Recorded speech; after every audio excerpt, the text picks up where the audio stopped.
Dewan juri dan teman-teman sekalian, Assalamualaikum warahmatullahi wabarakatuh.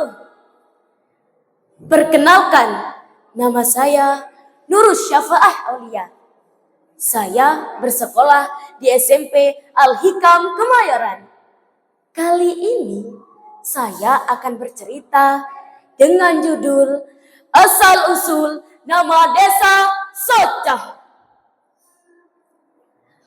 Alkisah. Di sebuah kerajaan di Sumeneb, hiduplah seorang putri yang sangat cantik jelita, berkulit halus, berwarna kuning. Atas kecantikan inilah masyarakat menjulukinya Raden Ayu Potre Koneng. Dari rahim putri cantik inilah kemudian lahir seorang putra yang tampan bernama Joko Tole. Sejak kecil, Joko Tole diasuh dan dibesarkan oleh Empu Keleng dan Nyai Keleng. Empu Keleng adalah seorang pandai besi yang tekun dan sederhana. Membuat senjata keris dan perkakas dari besi adalah bagian dari hidupnya. Oleh sebab itulah Joko Tole tumbuh besar menjadi pemuda tangkas dan suka membuat keris. Hingga pada suatu ketika kerajaan Majapahit meminta bantuan Empu Keleng untuk membuat gerbang besar dari besi. Nyai Joko Tole, saya harus pergi dulu ke Majapahit, kata Empu Keleng berpamitan. Namun Joko Tole bersikeras mau ikut. Empu, aku mau ikut. Aku mau selalu bersamamu. Tinggallah di sini Joko, kau temani Nyai.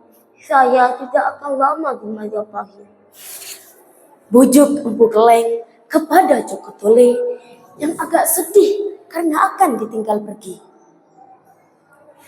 Kemudian berangkatlah Empu Keleng ke Majapahit untuk membantu Raja Brawijaya VII membuat gerbang yang sangat besar. 1 tahun, 2 tahun, hingga 4 tahun. Tidak ada kabar dari Empu Keleng.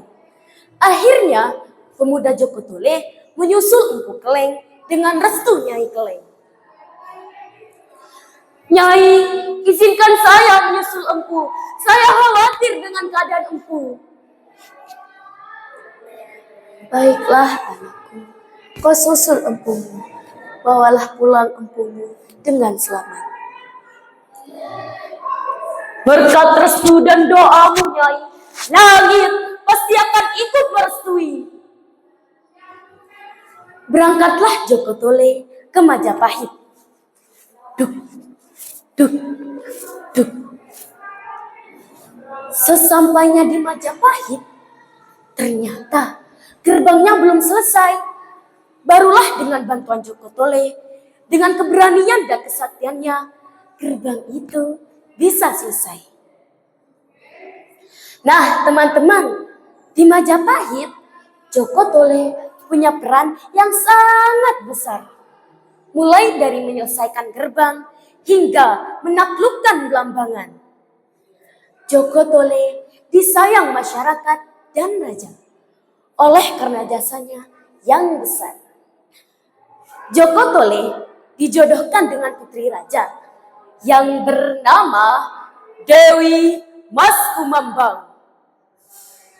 Tetapi karena hasutan patih raja yang tidak suka kepada Joko Tole, maka perjodohan itu dibatalkan.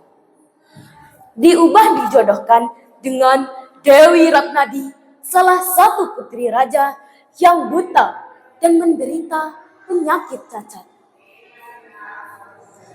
Setelah pernikahan usai, Joko Tole dan istrinya meminta izin kepada raja untuk pulang ke Madura.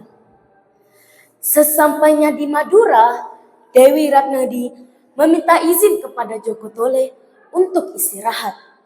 Karena selama perjalanan, Dewi Ratnadi belum mandi dan kehausan.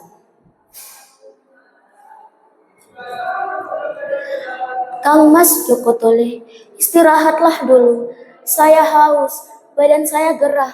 Carikanlah air untuk istrimu ini, pinta Dewi Ratnadi kepada Joko Tole. Baik Nyi Mas Dewi, tunggulah di sini sebentar. Kemudian Joko Tole mencari air untuk istrinya. Ia mencari di sekitar. Namun Joko Tole gusar dan bingung karena belum menemukan air. Dia merasa tidak berguna. Dengan setengah marah, tongkat yang biasa dipegang istrinya ditancapkan ke dalam tanah. Keajaiban terjadi. Dari lubang tongkat itu memancarkan air yang sangat banyak. Dengan gembira, Dewi Ratnadi merasakan kesegaran air itu.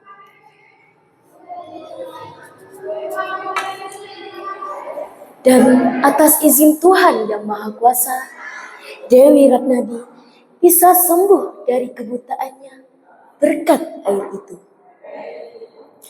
Atas kejadian itu juga, wilayah sekitar pancaran itu oleh Joko Tole diberi nama Socah. Socah adalah bahasa Madura yang berarti mata. Mata yang sembuh dari kebutaan. Nah teman-teman, itu tadi akhir dari kisah asal-usul nama desa Socah. Terima kasih sudah mendengarkan cerita saya. Wassalamualaikum warahmatullahi wabarakatuh.